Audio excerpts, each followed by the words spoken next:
Assalamualaikum warahmatullahi wabarakatuh. Waalaikumsalam warahmatullahi wabarakatuh. Terima kasih Ibu untuk kehadirannya. Kita sekarang memasuki materi memulai usaha ya Bu, sesi 8 ya. Mengembangkan modal kecil menjadi hasil yang berkelanjutan. Ayo bangun usaha yang langgeng untuk menambah pendapatan. Sebelumnya kita sudah ini ya Bu, mempelajari sesi 2 tadi yang pinjam dan rencana menabung ya Bu ya, yang sudah disampaikan sebelumnya. Menabung sangat diperlukan untuk berjaga-jaga dan untuk mencapai tujuan tertentu supaya tidak tergantung pada hutang. Di sini pendapatannya sistemnya harian, mingguan atau bulanan Bu? Mingguan. Kita bisa menabung nggak Bu setiap bulannya? Kalau setiap sebulan sekali bisa. Sebulan sekali bisa menabung, disisihkan ya Bu ya. Karena menabung itu adalah menyisihkan sebagian pendapatan di awal bukan di akhir ya Bu. Kalau ya Bu ya. 1 ditambah 1 sama dengan 2. 2 ditambah 2 sama dengan 4. 4 ditambah 4 sama dengan 8. 8 ditambah 8 sama dengan 16. Ini ada yang sudah punya usaha Bu? Usaha jualan. Jualan apa? Musiman. Musiman. Seperti apa Bu? Misalnya kalau tukar untuk lebaran gitu loh. Kan setahun sekali kue kering misalnya kayak gitu.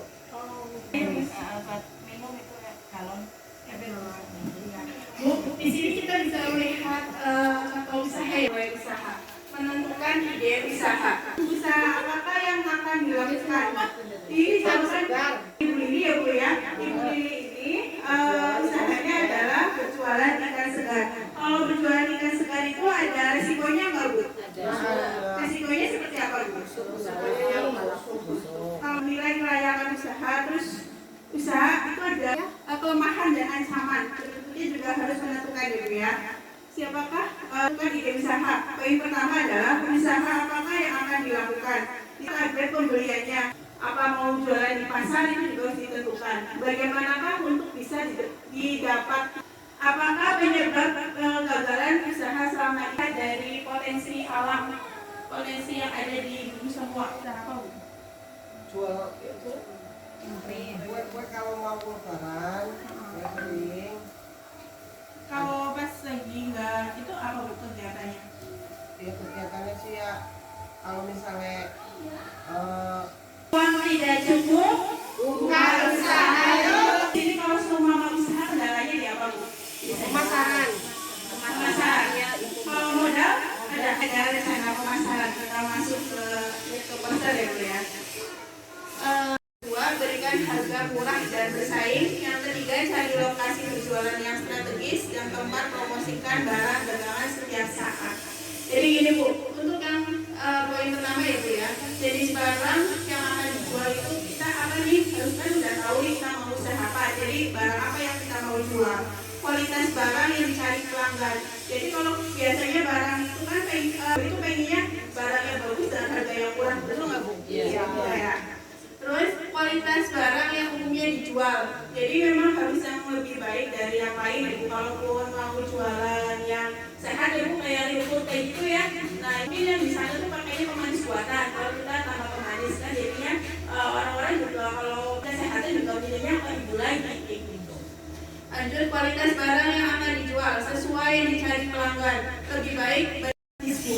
Biasanya itu kendalanya di itu ya, di pemasaran ya. Nah ini lokasi berjualan mudah dijangkau. Kalau di sini kan dekat sama pasar Ibu ya. Ini dijualin pasar Bu.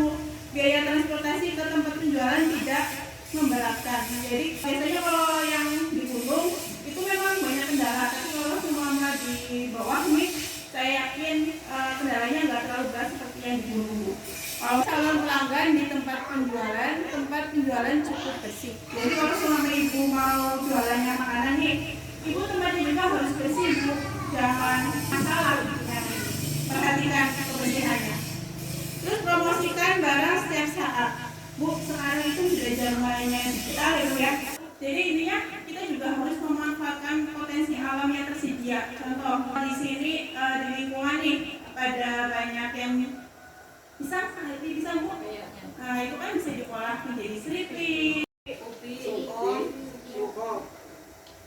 singkong. Selain itu, Apa ya? Kupi. tapi dia sekarang bisa merekrut pegawai-pegawai, maksudnya tetangga sekitar buat ikut bekerja. Nah itu kan selain kita mendapatkan usaha kita sendiri, itu juga ngasih pekerjaan untuk lingkungan sekitar kita gitu. Banyak anti mainstream itu yang anti mainstream itu nggak pasaran. Jadi yang kalau kita lihat dari video itu kan memang ada risiko kalau semua nggak laku kitanya jadi busuk gitu ya memang. Nah di sini ada poinnya ya bu ya. Seluruh hasil alam atau kondisi lingkungan bisa jadi modal awal untuk memulai usaha. Namun perlu didukung pengetahuan dan keterampilan untuk mengembangkannya. Jadi kalau seumpama modal awal seperti pisang dan lain sebagainya yang disebutkan itu harga jualnya murah ya bu ya, ibu bisa olah dengan cara seperti apa, ide usaha seperti apa, ibu bisa melihat di media sosial seperti di YouTube ataupun di Facebook dan lain sebagainya. Kalimantan tutup lubang dengan Ruang yang ketat. Terima kasih ibu untuk kehadirannya. Assalamualaikum warahmatullahi wabarakatuh. Waalaikumsalam.